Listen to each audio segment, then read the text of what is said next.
E agora chegou a hora da gente falar sobre o terceiro longa. Eu estou com a mesma roupa porque eu estou gravando os vídeos de forma consecutiva mesmo. Olha que coisa legal.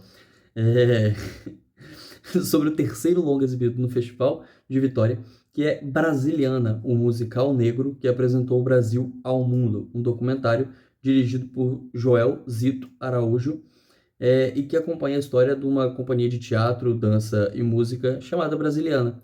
E aí, antes de eu terminar essa sinopse, eu já vou fazer a pergunta: você conhece o Brasiliano? Porque eu tenho certeza que, assim como eu, você provavelmente nunca ouviu falar. Tá, talvez uma ou outra pessoa apareça aqui falando que já escutou, mas eu acho que a maioria esmagadora vai falar que nunca ouviu falar sobre isso. E a gente está falando de um grupo que existiu durante 25 anos e se apresentou em mais de 90 países, levando samba, o maracatu e outras expressões da cultura brasileira, especificamente da cultura afro, principalmente da cultura afro, aos maiores palcos do mundo. Só que, no Brasil, a companhia ocupa um espaço muito discreto e apagado na história. E aí aqui já entra um ponto, que esse é o tipo de filme que me pega muito, porque é um filme que faz você pensar em histórias que não são lembradas, que trazem à tona histórias que não costumam ser lembradas. E a história do Brasiliana é uma dessas. E aí quando a gente fala, se apresentou em 90 países. Mas talvez era, sei lá, no teatrinho pequenininho. Não. A gente está falando de apresentações em teatros imensos. A gente está falando de um grupo de. Isso tudo tá no filme, tá? De um grupo que esteve em cena com a Sofia Loren no começo da carreira, na Itália, gravando no Cine Città, uma cena de um filme com a Sofia Loren. Estamos falando de um grupo que se apresentou na Itália e o Marcelo Mastroianni se apresentou com eles. Frank Sinatra já esteve com eles. Eles já se apresentaram numa abertura de Copa do Mundo na Alemanha. Eles já estiveram na festa de aniversário do imperador japonês, sabe? Então, assim, não é pouca coisa. Não é que eles estavam se apresentando no submundo do teatro europeu em teatros pequenos escondidos. Não. Eram palcos imensos com pessoas imensas. Eles já estiveram no evento de caridade em Paris do lado do Richard Burton e da Elizabeth Taylor, sabe? Tipo, cara, é coisa gigante. E aí é que fica o mistério, sabe? De por que que aqui no Brasil a gente não sabe quem são essas pessoas, sabe? São pessoas que passariam completamente despercebidas na rua. Você não faria a menor ideia de quem é. E, tipo assim, isso desde sempre. É um grupo que ele nasceu aqui, foi constituído aqui, mas fez pouquíssimos shows no Brasil, tem pouquíssimos registros no Brasil. Enquanto todos esses registros é, internacionais estão vivos. E agora reunidos e muito bem reunidos por um trabalho de pesquisa avassalador. E aí temos esse primeiro ponto, né? Como é bom o trabalho de pesquisa de Brasiliano. É um trabalho muito completo, que busca imagens, busca relatos, busca manchetes e reconstrói a história desse grupo, começando pela sua criação no Brasil e passeando ali por toda a Europa. As entrevistas também são muito boas, sabe? As pessoas que dão entrevistas estão muito felizes de dar entrevista e tem muita história para contar e isso enriquece. É de fato um documentário muito rico. E aí é claro que só ser um documentário muito rico não interessa, também tem a parte da forma. E aqui a forma me fez lembrar muito do filme que foi indicado ao Oscar de melhor documentário desse ano, que é o Trilha Sonora para um Golpe de Estado.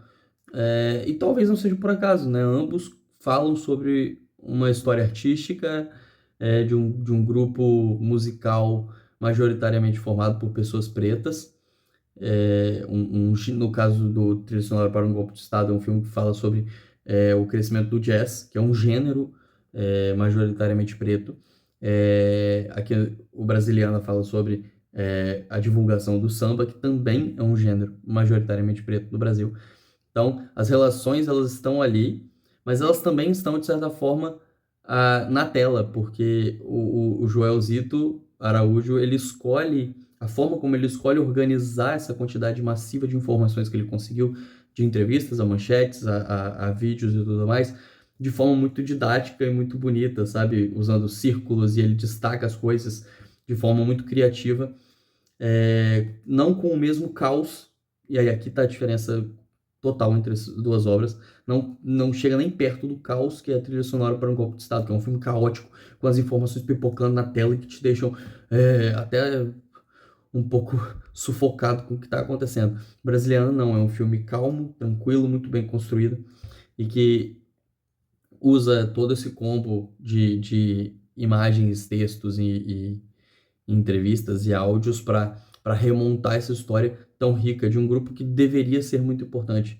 aqui no Brasil, sabe? Que é um grupo reconhecido por pessoas importantes, tipo o presidente da Varig pediu para eles estarem em um evento. Então, tipo assim, é coisa muito grande e que aqui a gente não liga. E aí é que entra talvez o meu único ponto de questionamento em relação ao filme, que é quando ele vai para esse lado. Ele pincela um pouco de por que que o Brasil não se interessa, né? Vai muito pelo lado de como os próprios brasileiros veem as mulheres dançando, sempre com um machismo muito forte. Então, a mulher preta sambando tem um toque erótico pelo menos eu tenho essa impressão de que aqui no Brasil é até maior do que lá fora. E aí eu posso estar sendo vira-lata. Mas é aí que entra a parada, sabe? O filme ele pincela um pouco disso e também pincela alguns problemas de como o brasiliano ganhava dinheiro lá fora, de como essa exploração desse aspecto sexual do estrangeiro em relação ao Brasil, que existe até hoje, meio que ganhou força ali e virou uma forma de ganhar dinheiro. Mas ele só pincela. Ele deixa ali para os 15, 20 minutos finais e aí parece que a construção não se fecha tão bem. Enquanto ele está só reconstruindo a história, e aí ele poderia talvez só reconstruir a história. Mas ele começa a falar sobre essas questões e eu não acho que elas são tão bem elaboradas e tão bem amarradas quanto o restante do filme. Sinto ali um desequilíbrio, mas é uma obra muito legal e muito interessante para quem quer conhecer um pouco mais sobre o teatro e a dança brasileira, sabe? Para a Brasiliana, o musical negro que apresentou o Brasil ao mundo, eu vou dar nota 4 de 5. Achei bem legal, é um filme bem interessante e que eu espero que as pessoas consigam assistir por aí. É isso, até a próxima. Valeu.